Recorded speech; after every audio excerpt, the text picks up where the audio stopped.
Huli ka, Rina, ganito ginagawa sa kwarto. Opo, ganito walang ibang ginagawa ang ating prinsesa kapag nasa kwarto siya ay laging yung nanunood ng sayaw at ito ay kanyang ginagaya.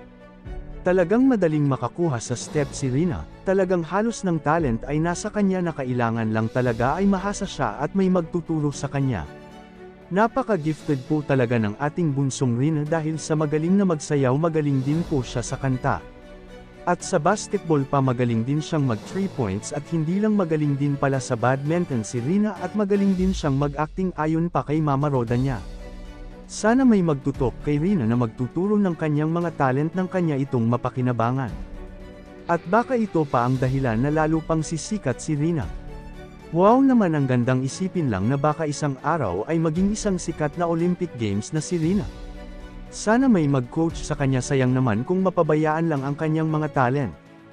Baka isa si Rina ang magdadala ng karangalan sa ating bansa kung mahasa lang ang kanyang mga talent.